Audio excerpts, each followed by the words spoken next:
ओम शांति। अपने मोबाइल पर डेली मुरली अपडेट पाने के लिए चैनल को सब्सक्राइब जरूर करें। ओम शांति। आज 12 अप्रैल 2023 की साकार मुरली। आज की मुरली के सार में मीठे मीठे बाप दादा ने कहा, मीठे बच्चे, ज्ञान अमृत है और योग अग्नि है। ज्ञान और योग से तुम्हारे सब दुख दर्द दूर हो जाएंगे। प्रश्न, कौन सा रस ज्ञान से प्राप्त होता है, भक्ति से नहीं? उत्तर, जीवन मुक्ति का रस। भक्ति से किसी को भी जीवन मुक्ति का रस नहीं मिल सकता। बाप जब आते हैं तो बच्चों को जो डायरेक्शन देते वही ज्ञान है। उसी पर चलने से स्वर्ग की राजाई मिल जाती है। गीत भोलेनाथ से निराला। ओम शांति। बच्चों का भोला बाबा बच्चों प्रति समझा रहे हैं। इसको कहा जाता है शिव भोला बाबा। हमेशा शिव को बाबा कहा जाता है। कोई चित्र देखे व ना देखे, परंतु याद करते हैं शिव भोलानाथ। शंकर व विष्णु व ब्रह्मा को भोलानाथ नहीं कहेंगे। भोला अक्षर कहने से मनुष्यों की बुद्धि में निराकार शिव बाबा का ही चित्र आता है। अब तुम बच्चे प्रैक्टिकल में जानते हो। अब भोलानाथ बाबा कहने से भक्ति मार्ग वालों का कोई मुख मीठा नहीं होता है। भल कितनी भी महिमा करते रहें, मुख मीठा नहीं होगा। अभी तुम बच्चे शिव बाबा को याद करते हो। शिव भोलानाथ बाबा कहने से मुख मीठा हो जाता है। शिव बाबा हमको पढ़ाकर स्वर्ग का मालिक बनाते हैं। बाबा कहने से बच्चों को प्रॉपर्टी भी जरूर याद पड़ती है। तुम बच्चे जानते हो वही शिव बाबा है। मनुष्य सृष्टि का बीज रूप भी उनको कहा जाता है।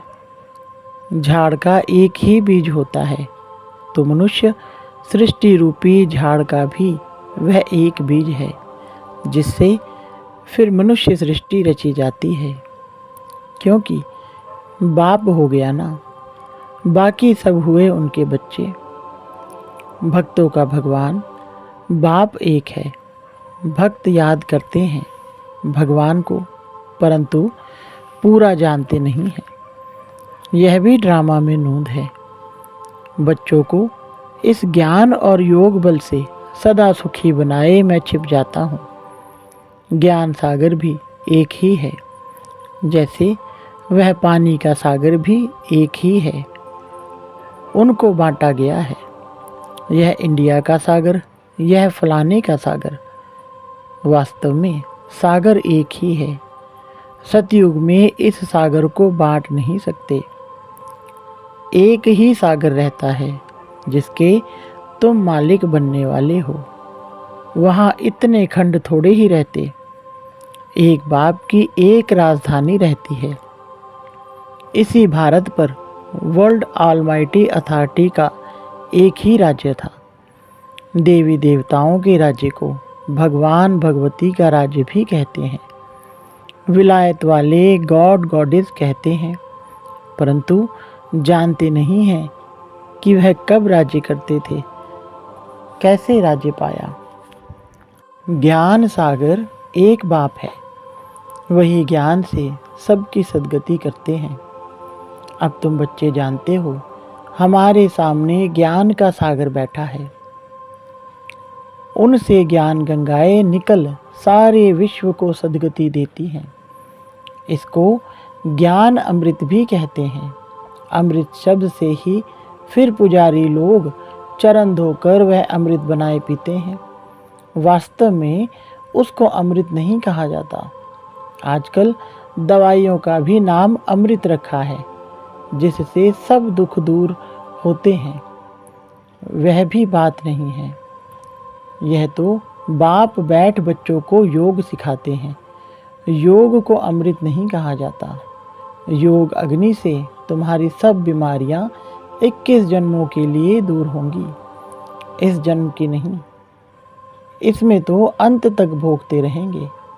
यह है योग की बात। बाप कहते हैं योग लगाओ तो तुम्हारी सब बीमारियां नष्ट होंगी, फिर कब बीमार होंगे ही नहीं। तुम पुरुषार्थ करते हो बाप से हेल्थ वेल्थ लेने के लिए, वहाँ कोई बीमारी होती ही नहीं। मैं तुमको ऐसे कर्म सिखलाता हूँ जो कभी बीमारी होगी ही नहीं। कहते हैं व्यास भगवान ने शास्त्र बनाए, परंतु यह तो सब ड्रामा में नूंद है। नाम पड़ गया है व्यास का। यह है बना बनाया ड्रामा। जो भी तुमने देखा वह सब ड्रामा में नूंद है, अनादि बना बनाया है। यह बदल नहीं सकता। भक्ति मार्ग द्वापर से प्रारंभ हो जाता है। भल कोई कितनी भी भक्ति करे, शास्त्र पढ़े, परंतु वापस नहीं जा सकता। सतो प्रधान से तमो प्रधान में जरूर आना है। इस कर्म क्षेत्र से बाहर कोई जा नहीं सकता। तुम जानते हो हम सो सतो प्रधान थे, अब हम सो तमो प्रधान बने हैं। ड्रामा अनुसार बनना ही है। भक्ति मार्ग में रात शुरू हो अंधियारा हो जाता है। पहले इतना अंधियारा नहीं होता है जितना अभी है। रात को भी पहले सतो प्रधान फिर सतो रजो तमो कहा जाता है। धीरे धीरे कला कमती होते होते घोर अंधियारा हो जाता है। अभी सृष्टि पर बेहद का ग्रहण है, एकदम घोर अंधियारा है। इस चंद्रमा की बात नहीं, यह सारे विश्व की बात है। रावण का ग्रहण लगा हुआ है। द्वापर से लेकर सारे विश्व को ग्रहण लगना शुरू होता है। थोड़ा थोड़ा लगता जाता है।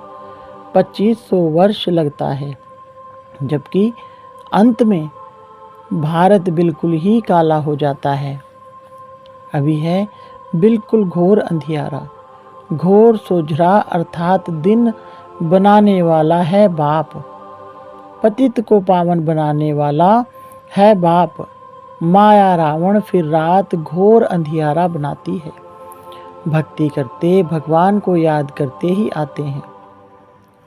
भगवान भगवान को याद नहीं करेंगे। सर्वव्यापी के ज्ञान वालों को समझाना चाहिए। God father is one.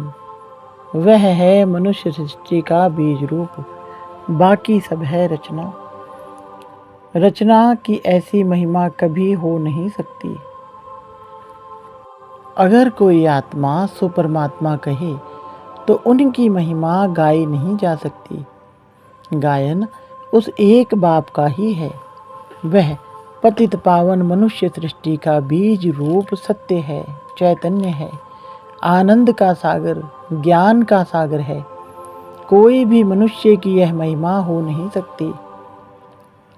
ज्ञान से जीवन मुक्ति का रस 1 सेकंड में आ जाता है। भगवान उवाच, गीता में है ना, यज्ञ तप तीर्थ आदि करना, वेद शास्त्र पढ़ना, यह सब भक्ति मार्ग है। इनसे कोई भी मेरे पास नहीं आ सकता है। पिछाड़ी में सबको पाठ बजाने आना है। God father is one. वही करण करावन है। इसलिए ब्रह्मा से सतयुगी आदि सनातन देवी देवता धर्म की स्थापना कराते हैं। मनुष्य को करण करावनहार नहीं कहेंगे। गॉड को ही क्रिएटर डायरेक्टर कहा जाता है। बच्चों को डायरेक्शन देते रहते हैं। डायरेक्शन को ज्ञान कहा जाता है। तुम बच्चों को खुद बैठ समझाते हैं। आत्मा इन आँखों से देखती है, भ्रिकुटी के बीच में रहती है, मुख से बोलती है। परमपिता परमात्मा भी जब आए तब तो मुख से ज्ञान सुनाएं। कहते हैं मैं इस रथ में रथी हो बैठा हूँ, तुमको सहज राजयोग सिखलाता हूँ। तुम राज ऋषि हो। ऐसा कोई मनुष्य नहीं जो कहे कि हे लाडले बच्चे तुम राज ऋषि हो। सिवाय बाप के कोई की ताकत नहीं बात करने की। बाप ही कहते हैं, हे बच्चे, इनकी आत्मा भी सुनती है। इनको भी कहते हैं, हे बच्चे, तुम राज ऋषि हो, तुमको राजाई के लिए हमें शिक्षा देनी है। 5000 वर्ष पहले मैंने तुमको शिक्षा दी थी। हर 5000 वर्ष बाद हम शिक्षा देने आते हैं। ऐसे कोई साधु संत आदि कह ना सके। बाप ही समझाते हैं। उनको खेवैया भी कहते हैं। बरोबर तुमको विषय सागर से निकाल क्षीर सागर में ले जाते हैं। तुम बड़े आराम से बैठे रहेंगे। अब तुम जानते हो, बाप कहते हैं, मैं ब्रह्मा तन में प्रवेश करता हूँ। फिर यह ब्रह्मा सरस्वती विष्णु का रूप बनते हैं। तुम विष्णुपुरी के मालिक बनते हो ना। यह है गुप्त बातें। तुम बच्चे ही जानो और ना जाने कोई। पहले पहले जब कोई आते हैं तो उनको समझाना चाहिए गॉड फादर इज़ वन, तो जरूर बाकी इतने सब उनके बच्चे ठहरे। परमपिता परमात्मा एक ही है। वह है मनुष्य सृष्टि का बीज रूप, सभी भक्तों का भगवान, सबको सुख देते हैं। यहाँ कलयुग में तो बहुत दुखी हैं। मनुष्य त्राही त्राही करते रहते हैं। सतयुग में दुख की बात नहीं। यहाँ तो सारी दुनिया में ढेर भक्त हैं। यह मंदिर मस्जिद आदि सब भक्ति मार्ग की सामग्री है। सतयुग में यह होते नहीं। वह है भक्ति कल्ट, यह है ज्ञान कल्ट। जब रात शुरू होती है तो पहले पहले सोमनाथ का मंदिर बनाते हैं। तो तुम्हारे पास जब कोई आते हैं तो पहले पहले उन्हें समझाओ कि God father is one. Bharat में ही गाते हैं तुम मात पिता। यह है मदर फादर कंट्री। जगत अम्बा जगत पिता दोनों हैं। देलवाड़ा मंदिर भी एक्यूरेट बना हुआ है। लक्ष्मी नारायण का चित्र मंदिरों में एक्यूरेट बना हुआ है, लेकिन ओरिजिनल चित्र तो निकाल ना सके। कोई एक्टर का ही चित्र ले फिर बनाते हैं। उन्होंने तो राज्य किया सतयुग में। मनुष्य कहते भी हैं सतयुग में लक्ष्मी नारायण का राज्य था। लक्ष्मी नारायण के बचपन की कोई हिस्ट्री है नहीं, राधे कृष्ण की है। श्री कृष्ण जन्माष्टमी मनाते हैं, फिर नारायण अष्टमी कहाँ गई? श्री कृष्ण को फिर द्वापर मिले गए हैं। राधे कृष्ण तो प्रिंस प्रिंसेस हैं। दोनों अपनी अपनी राजधानी में रहते हैं। जरूर स्वयंवर हुआ होगा, तब राजगद्दी पर बैठे होंगे। राधे कृष्ण का राज्य तो है नहीं। सूर्यवंशी और चंद्रवंशी घराना है। चंद्रवंशी में तो सूर्यवंशी श्री कृष्ण आ ना सके, बड़े मूंझ गए हैं ना। तो पहले पहले समझाना है गॉड फादर एक है। वह होते हैं हद के फादर। स्त्री रची, फिर स्त्री से बच्चे पैदा किए, स्त्री को अडॉप्ट किया, जन्म नहीं दिया। बेहद का बाप भी कहते हैं मैं इनमें प्रवेश कर अडॉप्ट करता हूँ। भगवान ने सृष्टि कैसे रची यह किसको भी पता नहीं है। ऐसे नहीं कि प्रलय हो जाती है फिर सागर में पत्ते पर आते हैं। अगर ऐसा है तो अकेला श्री कृष्ण कैसे सृष्टि रचेगा? फिर तो दो चाहिए, फीमेल भी चाहिए, परंतु ऐसी कोई बात है नहीं। बाप कहते हैं मैं अडॉप्ट करता हूँ। तुम सब कहते हो बाबा हम आपकी मुख वंशावली हैं। मैं इस मुख का आधार लेता हूँ, कहता हूँ हे बच्चे। तुम भी कहते हो हे शिव बाबा हम आपके बच्चे थे फिर बने हैं। बाप कहते हैं तुम बच्चों के लिए मैंने वैकुंठ की सौगात लाई है। तुम यहाँ बैठे हो स्वर्ग का मालिक बनने के लिए। यह राजयोग है, राजाई स्थापन हो रही है। और प्रिसेप्टर ऐसे नहीं कहेंगे कि मैं क्रिश्चियन राजाई स्थापन करता हूँ व सिख राजाई स्थापन करता हूँ। नहीं, तुम नई दुनिया में राजाई लेने के लिए शिक्षा पा रहे हो। यह वंडर है ना। गॉड फादर है स्वर्ग का रचयिता, तो जरूर उनसे हमको स्वर्ग की राजाई पाने का हक है ना। सतयुग में राजाई थी। मनुष्य सृष्टि कैसे क्रिएट करते हैं अभी तुम जानते हो। भगवान उवाच, यह है हमारे मुख वंशावली, बाकी सभी है रावण की कुख वंशावली। वह ब्राह्मण कुख वंशावली, तुम ब्राह्मण मुख वंशावली हो। तुम समझा सकते हो ब्रह्मा की औलाद जरूर ब्राह्मण ठहरे ना। ब्रह्मा है प्रजापिता ब्रह्मा, तो उनकी संतान भी ब्राह्मण ठहरे। ब्राह्मण के बच्चे ब्राह्मण होते हैं ना। तुम हो ब्रह्मा की सच्ची औलाद ब्राह्मण। ब्राह्मण है सबसे ऊंच। ब्राह्मणों को चोटी में रखा जाता है। जैसे ऊंच ते ऊंच भगवान शिव बाबा को त्रिमूर्ति से उड़ा दिया है, वैसे ऊंच ते ऊंच ब्राह्मणों को भी चोटी से उखाड़ दिया है। विराट रूप में ब्राह्मणों को नहीं दिखाते हैं, सिर्फ कहते हैं देवता क्षत्रिय वैश्य शूद्र। पहले पहले तुम ब्राह्मण हो। तुम कितनी भारी सेवा करते हो। ऊंच ते ऊंच भगवान, फिर उनसे पैदा किए हुए तुम बच्चे हो। शिव बाबा तो नई सृष्टि पर आते नहीं, तुम आते हो। शिव बाबा कहते हैं मैं तुमको राज्य देता हूँ, फिर मेरा नाम ही गुम हो जाता है। मैं छिप जाता हूँ। मैंने क्या किया, कैसे सृष्टि रची, यह कोई नहीं जानते। अब नया कोई आता है तो जास्ती माथा नहीं मारना है। पहले पहले परिचय देना है बाप का, वह है स्वर्ग का रचयिता। देवताएं स्वर्ग के मालिक थे, फिर 84 जन्म लेते लेते अब वह शूद्र वर्ण में है, फिर उनको ब्राह्मण बनाते हैं। वर्ण भी है ना, विराट रूप का चित्र भी है। ब्राह्मणों की चोटी के आगे शिव भी जरूर देना है।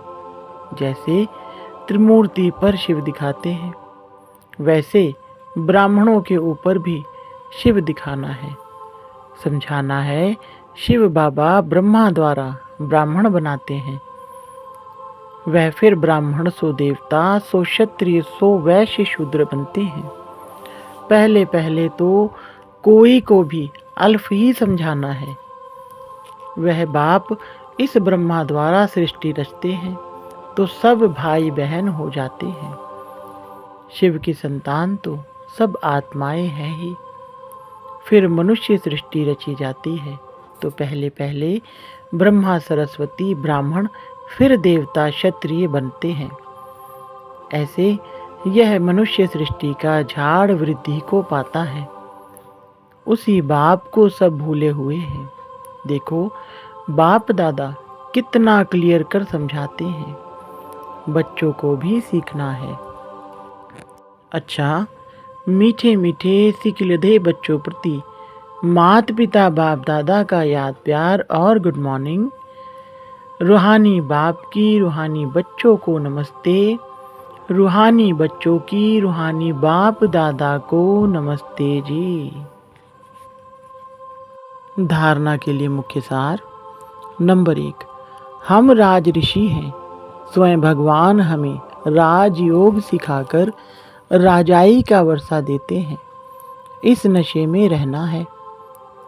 नंबर 2, योग अग्नि से विकर्मों को दग्ध कर सब बीमारियों से सदा के लिए मुक्त होना है। इस जन्म के कर्म भोग को याद में रह चुकतू करना है। आज बाबा ने बच्चों को वरदान दिया, पवित्रता की विशेष धारणा द्वारा अतीन्द्रिय सुख का अनुभव करने वाले ब्रह्मचारी भव। विस्तार। ब्राह्मण जीवन की विशेष धारणा पवित्रता है। यही निरंतर अतीन्द्रिय सुख और स्वीट साइलेंस का विशेष आधार है। पवित्रता सिर्फ ब्रह्मचर्य नहीं, लेकिन ब्रह्मचारी और सदा ब्रह्मचारी अर्थात ब्रह्मा बाप के आचरण पर हर कदम चलने वाले, संकल्प, बोल और कर्म रूपी कदम ब्रह्मा बाप के कदम ऊपर कदम हो। ऐसे जो ब्रह्माचारी हैं उनका चेहरा और चलन सदा ही अंतर्मुखी और अतीन्द्रिय सुख की अनुभूति कराएगा। स्लोगन: सेवा में त्रिकालदर्शी का सेंस और रूहानियत का इसेंस भरने वाले ही सर्विसेबल हैं। अच्छा, ओम शांति।